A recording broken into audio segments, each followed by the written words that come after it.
Warning, this video includes spoilers for Wicked for Good and Stranger Things Season 5, so if you haven't seen it, go watch it and form your own opinion, then come back and listen to me yap. Thank you, Alvita saying. Hello there. It's good to see me, isn't it? So, it's been a while, but I have some opinions and I like talking, so I'm back. So, at the tail end of 2025, two major projects were released that have no relation to each other than my personal interest in them. However, I noticed that they kinda suffer from the same issue. So, let's start off with the first one.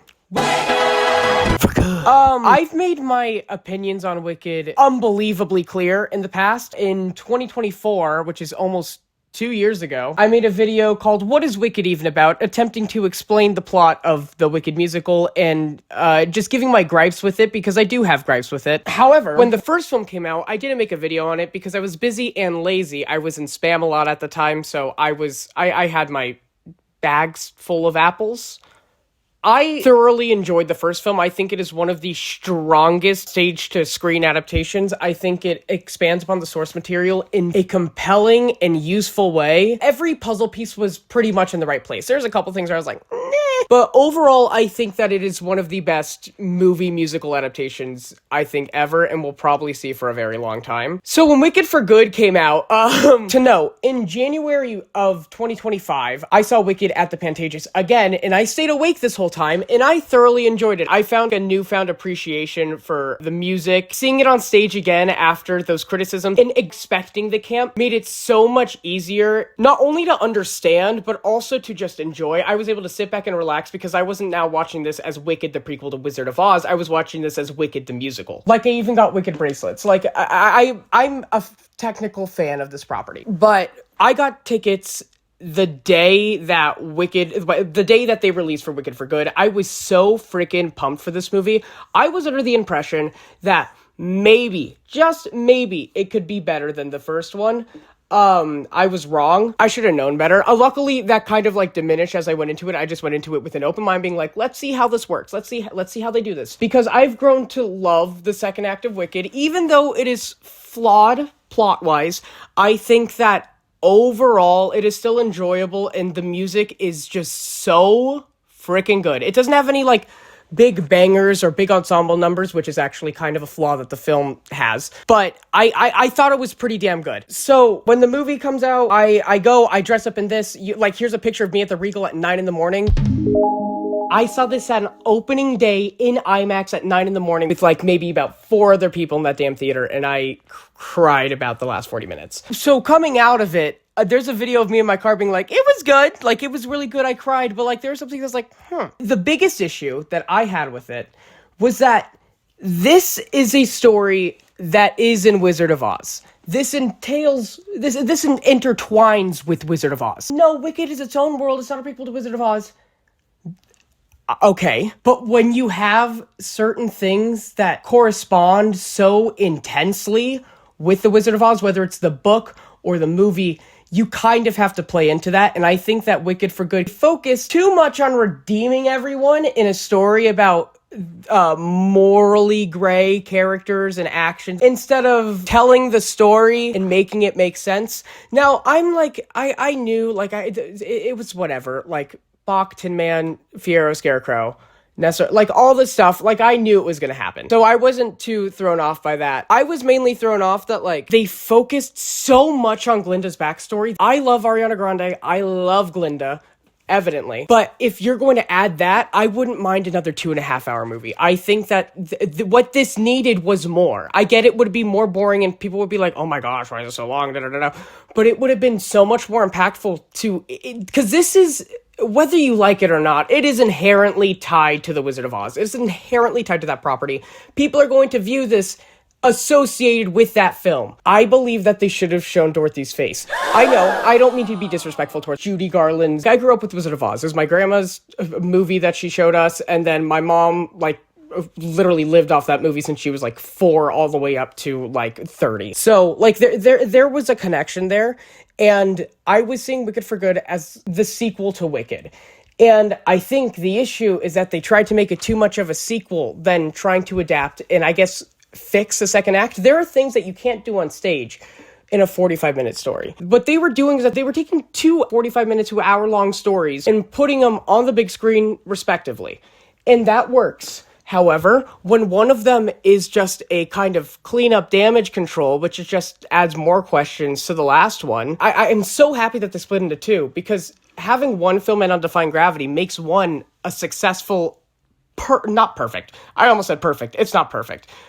But really good. Like, it's a classic. This is going to be a movie that I'm going to show my kids. Like, this is such a big deal, and it's an event. They take so much out of it. The first one focused so much on being faithful while also not damaging what they were trying to do with it by being too faithful. The only way that, like, I can point to it is just to point to it.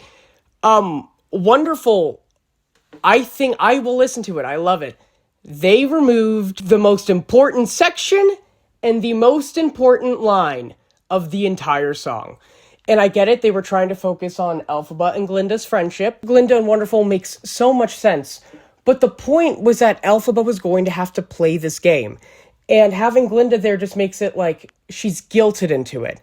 And there's a whole bunch of nuance there, but it was kind of taken away when it's shoved in your face and having Glinda literally do the Defying Gravity reprise, which made me tear up. I thought it was, oh my gosh. But then they removed the entire thesis of what they were trying to do with the wizard, which is the line, "The most celebrated are the rehabilitated." And that bugs the ever-living shit out of me. That is such a good line. That completely spells out exactly his motives. Instead of extending it, they removed it. And that's exactly what the first film didn't do. They extended but didn't really remove stuff, except for, like, maybe one or two lines. And they kind of just make the wizard, like, not really evil. They kind of pin everything on Morrible. Michelle Yeoh, I thought she was fine in this one. I think a big part with Morrible's portrayal also has to do with the film as a whole, in that Wicked for Good struggles with its inability to not be intimate. And I don't mean, like, physical intimacy. I mean, they are so focused on making it feel grounded and real in a world full of magic, to where when that stuff is questioned, it kind of just like, what do you do now? Like with Girl in the Bubble, I'm sorry, there was no need for that. They put it like right in the middle of March of the Witch Hunters, and instead of making that the moment where Glinda decides to go to Elphaba and go be like, no, don't do this, they make that the moment where she's gonna go talk to Morrible. And I think the toned down approach of that pulls it down. They gave us a very good moment at the end of I'm Not That Girl with Glinda crying. I love that moment. But then they cut to As Long As You're Mine, and it starts with like this organ thing, and there's no dialogue. There's so many things where it's like they're focused on the wrong points.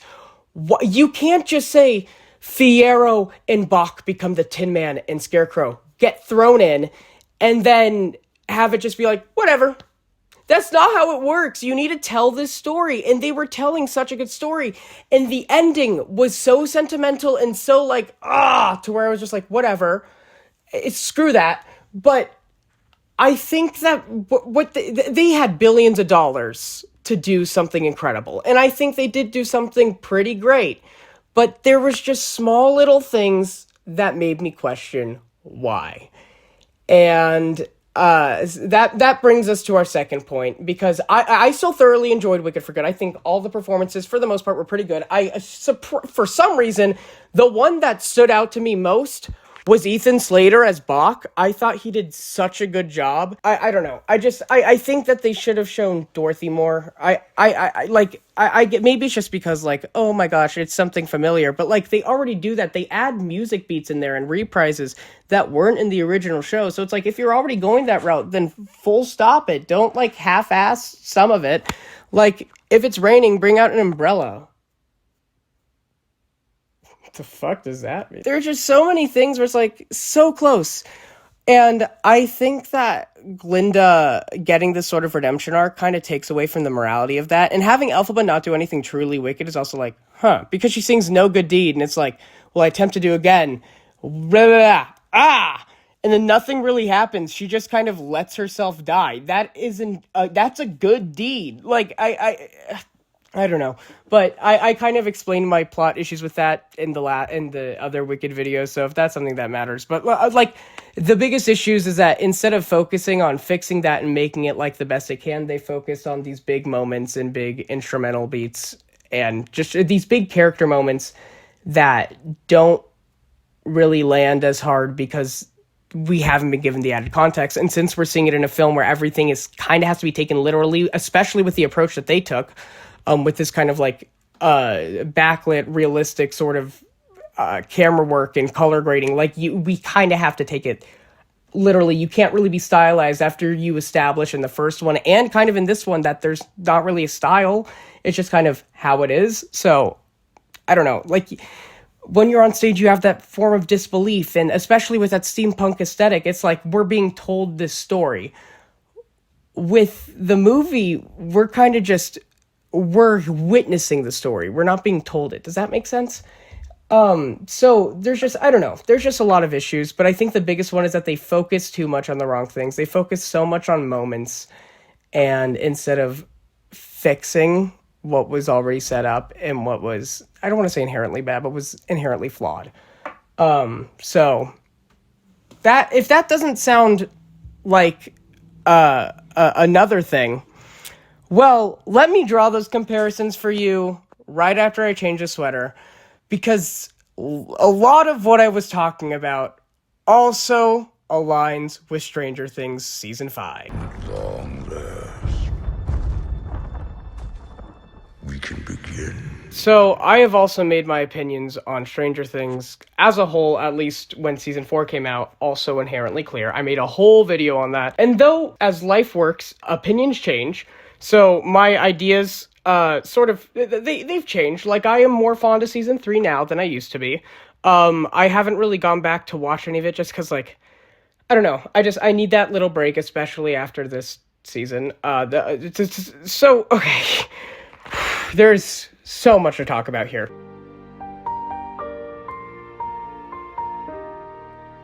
I have my WSQK sweater on. Season 5 of Stranger Things suffer from the same thing in that they focus on the wrong things. I don't even know where to start. So let me just start off with my basic ideas. I love Season 1. Almost freaking perfect television. Great. Season 2, it's okay. Season 3, it's good. It's also okay, but it's good. I think it has a lot stronger moments than I previously gave it credit for. Season 4 has some of the best freaking television ever, but it also has some lackluster moments, but overall, freaking awesome. Season 5, let's start with Volume 1. I thought Volume 1 was pretty damn good. I thought it had some pretty good episodes. Like, it carried itself pretty strongly, and I will give it credit where credit was due. When Will came up with those powers, I was like, holy shit. I was sitting in the bed that's right out of frame that literally my foot is resting on right now. And I audibly yelled, holy shit, what? It was awesome. But there were some things where I was like, but it's also like, it's the beginning of the season, so like, I don't really care. Like, you know what I mean? Like, it doesn't really matter to me. Volume 2. I was not a big fan of Volume 2, and I couldn't really figure out why until I was thinking about it, and then realized why almost immediately. So, the biggest issues with this season in particular, and I will get to the finale, they set up all these little plot threads that they can't really have culminate till the finale, till everyone's together. Instead of like making it to where things like matter, they kind of just meander till it's convenient. I think the biggest issue with this season is that it does not focus on Henry enough. He's your main villain. Why are we focusing on all these other little things? Why does Max find all of Henry's like mind palace off screen? Like, she knows all this stuff. There's all this lore, and I have watched the first Shadow Slime tutorial, so I'm familiar with what's happened. But if that stuff's important for the show, and if you set it up in season 4, and I guess we got told some of it, but like, okay, you can't say it all kind of relies on this play that is not accessible to everyone. It's like, yeah, I guess there's a slime tutorial, but it's like, okay, I'm sorry, but no one outside of the theater world is going to be looking at that slime tutorial. I'm sorry, but no one cares that much. Even though I do, and there are probably thousands, if not millions of others who do, but not everyone has that money. I live in California. I'm not going to fly over to New York, and that show is way too big to freaking tour around this country, so like, it's not fair. It feels like they ran out of steam.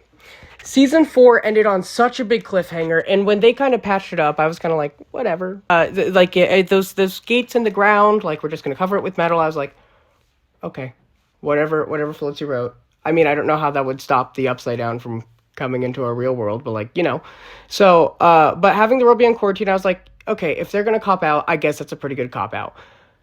But not like returning from that to make it good. Like, if this show is so focused on being such a big action blockbuster, why are most of the fight scenes someone standing there and doing something? Okay. So the biggest issue with like it, though, I just to clarify, I've never read the It books. All of this is coming from like Caesar's World and just my knowledge of what happens. I have not read it personally, but in the It book, the Losers Club kind of defeats it with this like psychological mind game with like the ritual of Chud and biting tongues and stuff. I don't know, it's weird. That doesn't really translate well to screen, so they didn't do it. They didn't really translate The Shining, like the ability of The Shining, not the movie, to screen in a like real way until Doctor Sleep. It explained this sort of ambiguous power that the first Shining movie just kind of had, they explained what it was, and that was further done in Welcome to Derry, which is a freaking fantastic show. Was one of the main big battles in the first episode of Volume 2, just like Will meditating. Like, I don't know. I think that they didn't set up enough stakes. Everyone kind of just like is so comfortable with this world now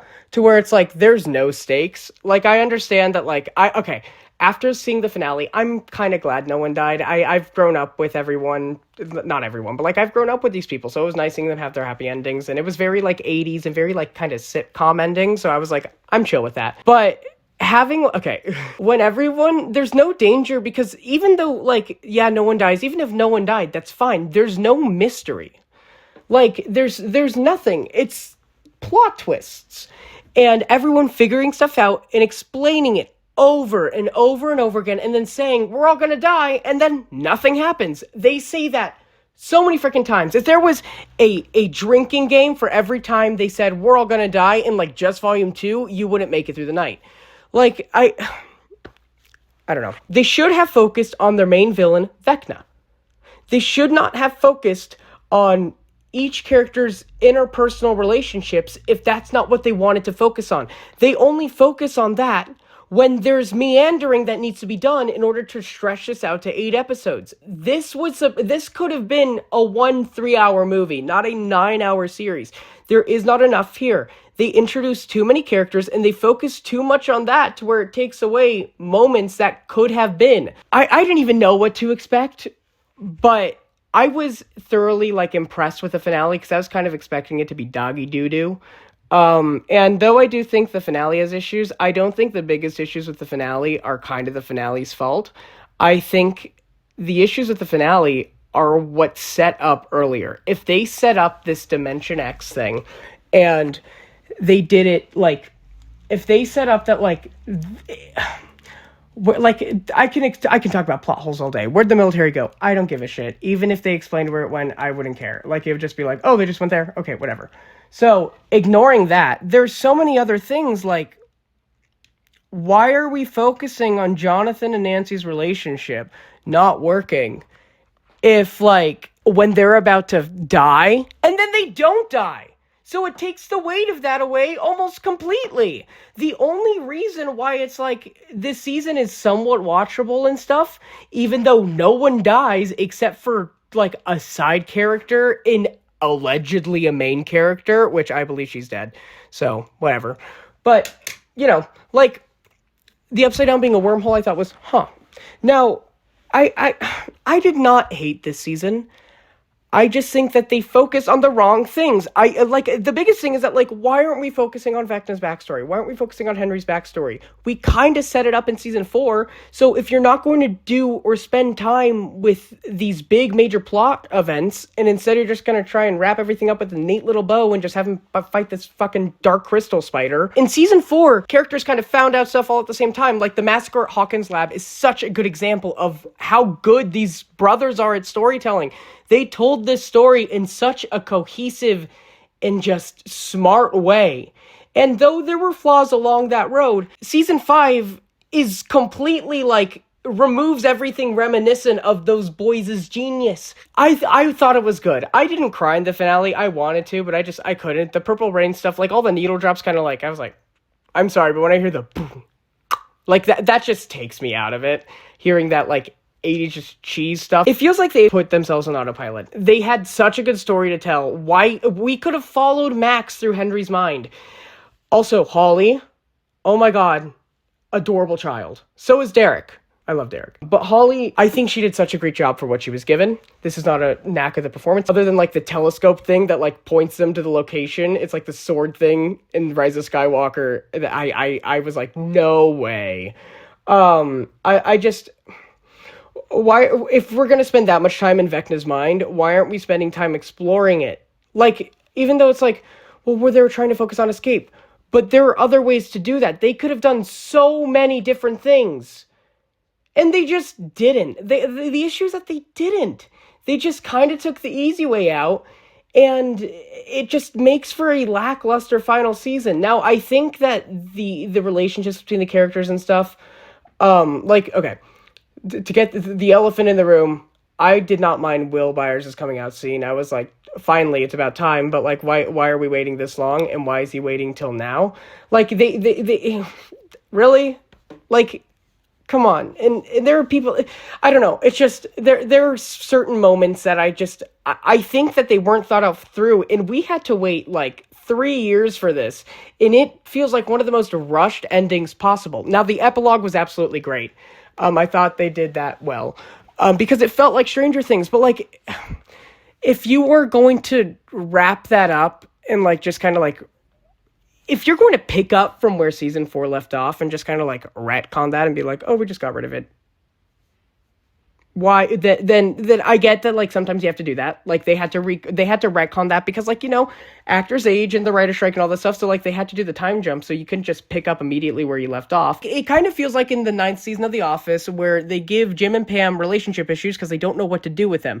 So they gave the best duo, Dustin and Steve, the friendship issues, which I think is good, but like it's sad to watch. But like, you know, sometimes we need that harsh reality. But then we also have, like, Jonathan and Nancy. It's like, I get why they wouldn't work, and I think the way they handled it was pretty mature, but it's like, why are we doing it there? And I was really emotional during that moment because, like, I thought they were gonna die. But they didn't, and they're just okay. And the fact that everything just kind of turns out okay is like, really? And people are criticizing it because it feels like this big Marvel thing, but I can't even say that. Like, it feels like modern Marvel. It doesn't feel like Marvel overall, because... I feel like a lot of this, specifically for Stranger Things, not really Wicked, but Stranger Things is to blame on Spider-Man No Way Home. Spider-Man No Way Home, I freaking loved. It does have its issues, but I thought overall it was pretty good. However, those moments were earned. And because it's a superhero comic book thing, it's like, we knew what we were getting into. They knew exactly what they were going for. We knew what we were getting into. With Stranger Things, it was like, that's not what it was. Maybe that's what it evolved into being, but that's not what it is. Stranger Things started off as a small town mystery. And I think that though it could evolve into where we were at, I think that if they explained it more and tried to build this world more while still trying to keep this horror element, like season 4 was freaking horror. That had some gruesome shit in it. Yeah, so I was not the biggest fan of season 5. I still enjoyed it. Like, I still watched it, and it was nice having this cultural event being back, but like, you know, I think they stuck the landing in the ending of the ending. But overall, like, you know, I saw it in the theater. Like, I was having a great time. I was just like, when there were just too many fake outs and cheap, like, movie things where it's like, I guess it does feel very 80s with some of the cliches they were doing. But, you know, like, the only way is to shrug it off and be like, at least we have the rest of the show. Because, like, at least we have the rest of the show to, like, enjoy. I think season 4, even though, like, it ends on a big cliffhanger, it's like, I'm fine ending it there. Like, yeah, because season 4 is so freaking good. I'm glad they didn't bring Eddie back, though. But yeah, anyway, in conclusion, as you can see, a lot of the issues that I have with Wicked for Good also coincide with my issues with Stranger Things 5. And now you're probably... I love these properties so much, respectively and together. And I don't think these were bad at all. Well, now I don't think these were totally utter failures, and I'm not going to say the day that Stranger Things died. Like, I'm not going to say any of that. I'm out of that phase of my channel in life. But I think that Stranger Things and Wicked for Good fail in that they focus on the wrong things. They try to build the wrong things that just end up harming the story because they aren't necessarily as important. And if you're going to focus on this, then you can have that. Even if they had all this dumb shit, make the other stuff, put the other stuff there too. You only have a limited amount of time, and you don't use all of it. You had an unlimited amount of time, and you didn't use all of it. You know what? That's the way the cookie reassembles. Like, you know what I mean? Like, that's the way it works. But I think, yeah, that's it. That's all I have to say. I've talked a lot. My face is getting almost as red as my sweater. So, yeah. Thank you all so much for watching. I don't know when I'll be back because I'm going to be freaking busy, but I'd like to start off the year just yapping because that's what I like doing. So, Auf Wiedersehen, I'll be in tow. Stay gold, everyone. Toodles! Aw. I almost lost it.